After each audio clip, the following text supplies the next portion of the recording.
Look, overall, 2025 was a really good year for the RV lifestyle, the RV community, the RV industry, and even me. Woohoo! But at the same time, it was really messy and a little bit of a disaster. More about that later.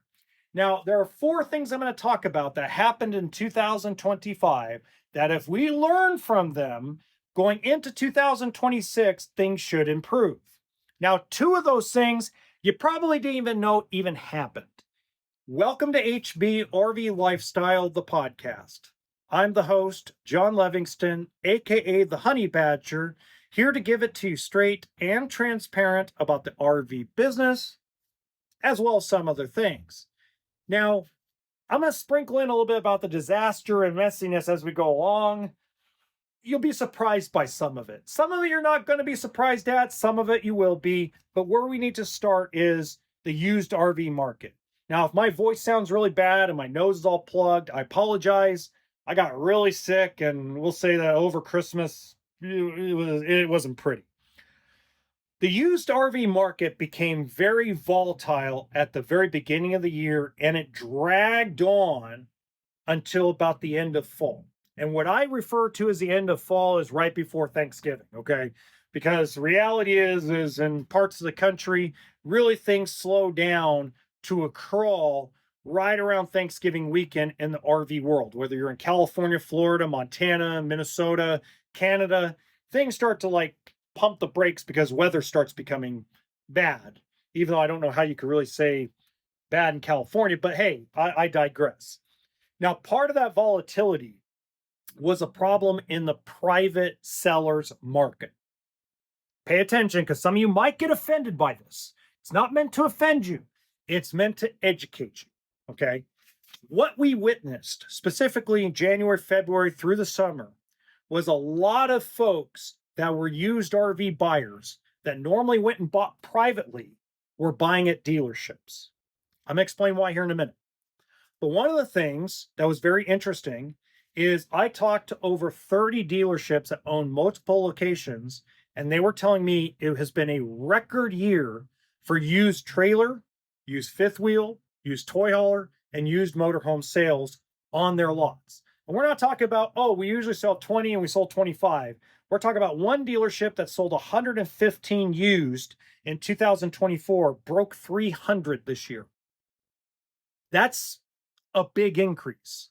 And a lot of the folks that came in and bought those used RVs, whether it was a fifth wheel, a toy hauler, etc., were explaining to the dealership that they were cheaper than buying it privately.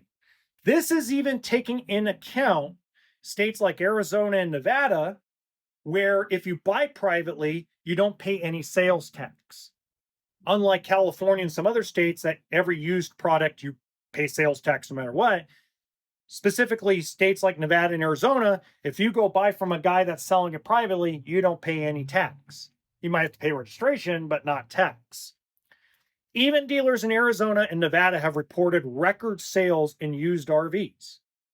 Now, part of that problem is that a lot of folks, whether they bought new or used during COVID, during the big peak when everything was severely overinflated, they now want inflated prices and they don't want to lose their butt. A lot of that is ego.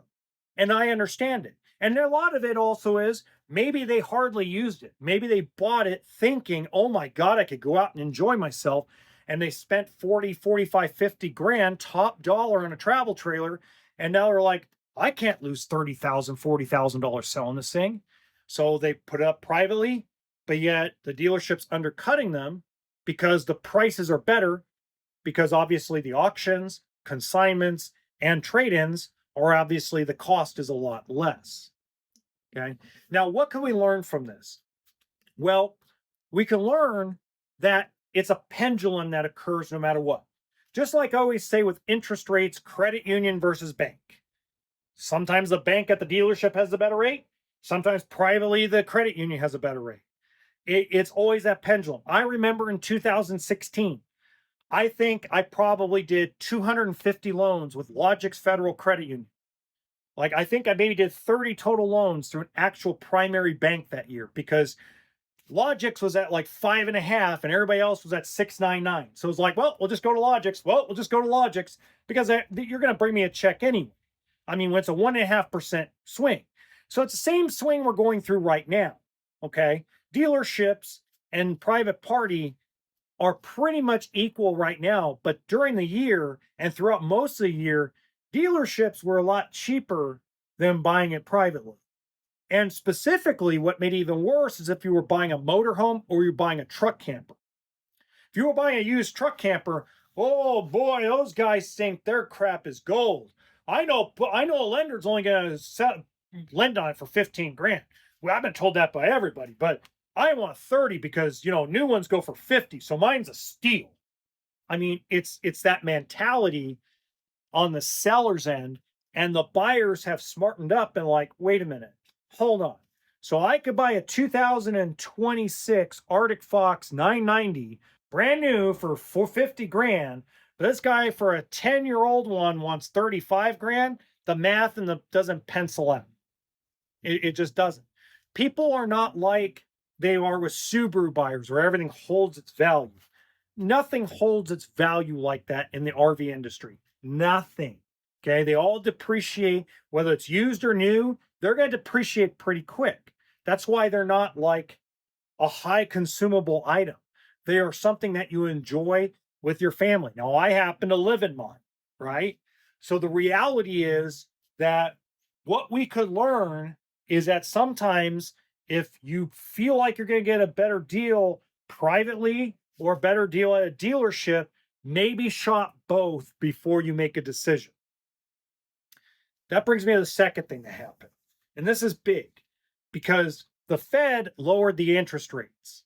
Now, what people don't realize is that does not affect the RV loan interest rates immediately or directly. In the coming years, it might make more of an impact. But over the next 2 to 2.5 years, even if they lower the rate 1 more full percent in 2026, will not have a high impact on RV loan interest rates. When it comes to mortgages, RVs, boats, there is more to it than the Federal Reserve's rate. Now, if you want more information on that, hey, there's plenty of it on the internet because otherwise I'm going to spend 3 hours here explaining it to you and you'll get bored. But the reality is the rates are not going down just because the Fed lowered the rate. So if you're sitting on your butt on the couch because that event happened, like, okay, we're almost there. We're almost there. Honey, they almost got the rates down. We can go shop. Wait a minute. It was $7.99 last year. Why is it still $7.99 this year? The Fed went down. There's more to the mathematics than that. So please, look, guys, and this is mostly affects people sitting on the couch, but this also affects you in the refinance area. A couple of years ago, I said if you're going to buy anything between 2022 and 2027, be prepared to refinance it once your credit union or your local bank starts sending out those letters. Hey, we got a 5.99 rate. We got a 5.5 rate now, because that's going to be the biggest transition. And one of the things that we can learn from this is we'll watch the Fed rate, but let's also pay attention to those letters and those emails we get from credit unions that are our local credit unions that might have a special rate for a 10-year loan, a 7-year loan. Maybe your payment stays the same, but your interest rate goes down, your term shrinks, and you pay it off faster, right? So I'll give you a great example. I just spoke with a guy about this. He's buying a Brinkley fifth wheel somewhere in Louisiana, okay? And he got hit 8.49%. Great credit, not putting a lot of money down.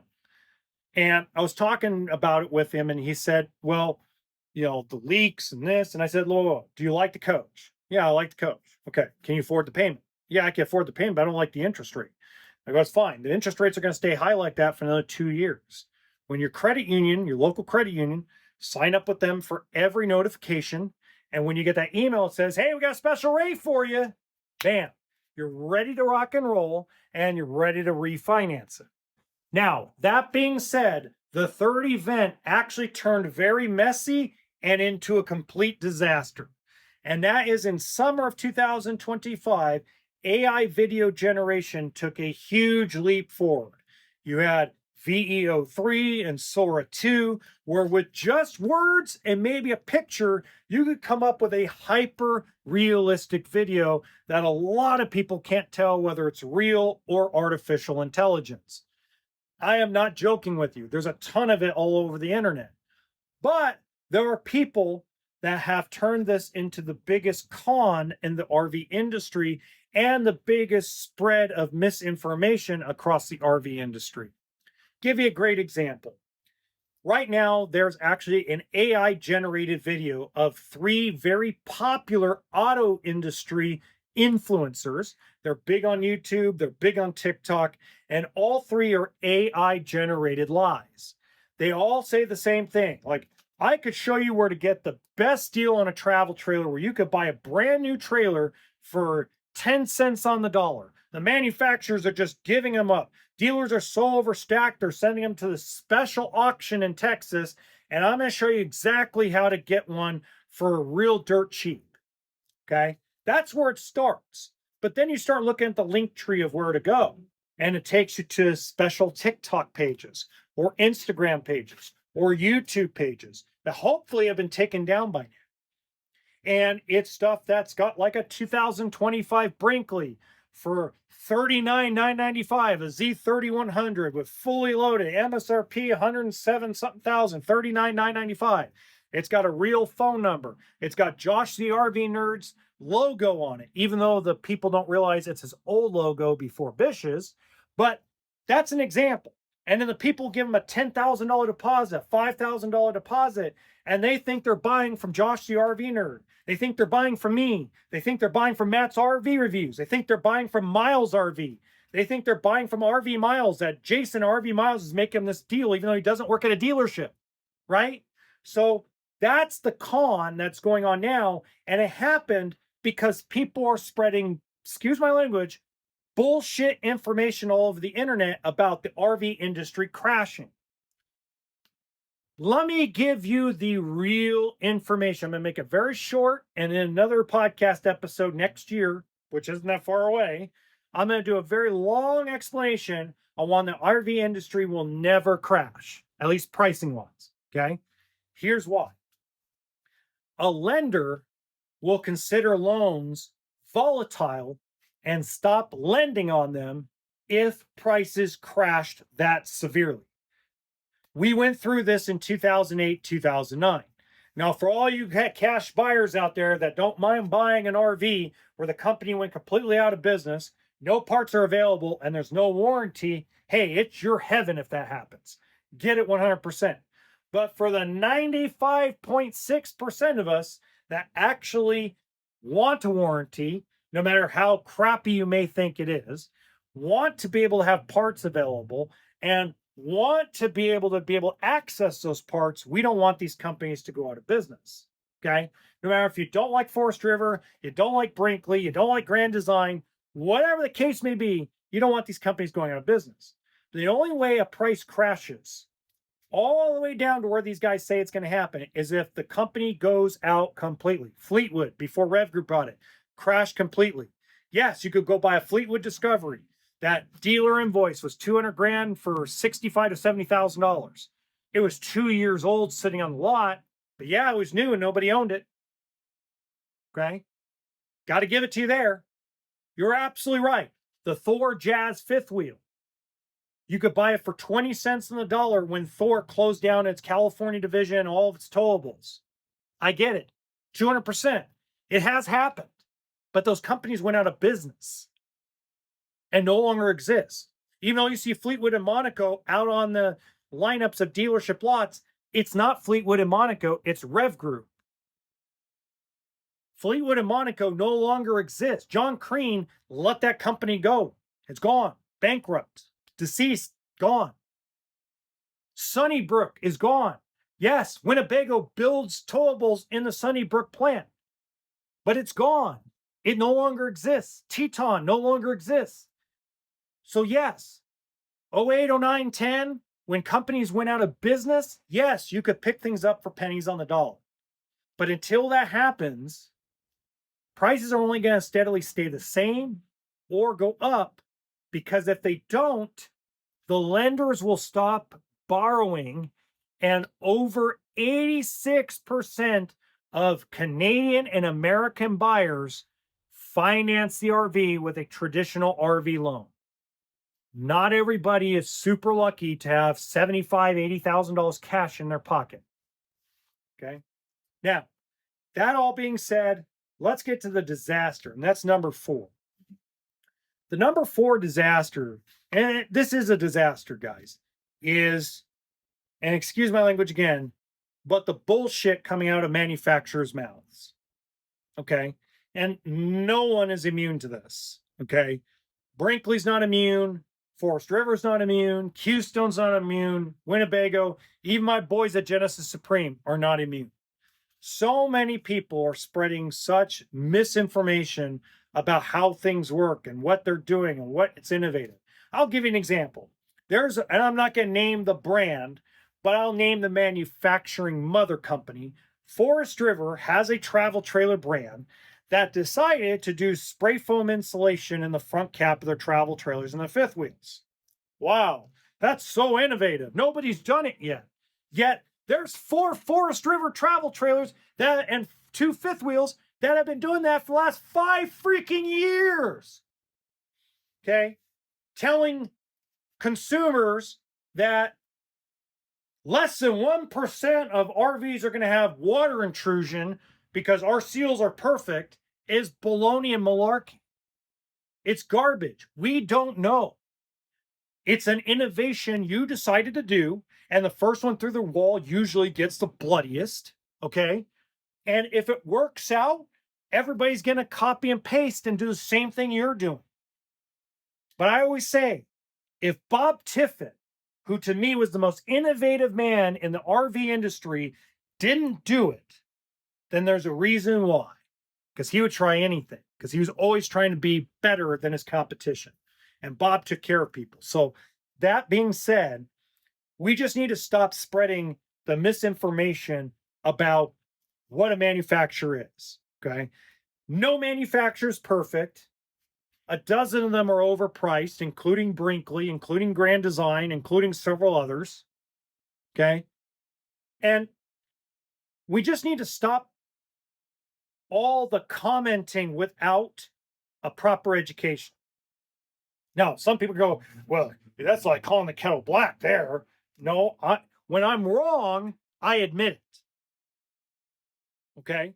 When I find out some new information, I come out and say it. Okay. So like the whole deal that was put together with Brinkley and Thor is falling apart. Now, a lot of you are like, that's great. A lot of you are like, well, that's not very good. Actually, I consider it to be great, because if you could get another 2 or 3 years of Brinkley doing their thing, let's say that seal actually works. Let's say that they make improvements to it where all these freaking people are not having water leak in their coach during rainstorms and flooding their floor out. Let's say that they make improvements and innovations on it, and it becomes the standard in the RV industry. It won't be that if a big corporation takes it over. So as much as, hey, I'm a capitalist, go make your money, boys. I know your history says you're going to sell it.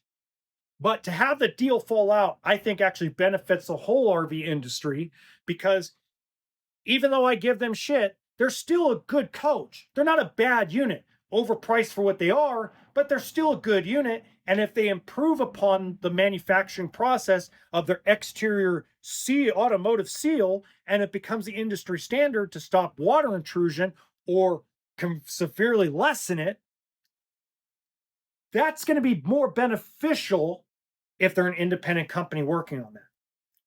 Now, if you missed out on all the episodes for 2025, I put the playlist right there. So have a good one, folks. Happy New Year.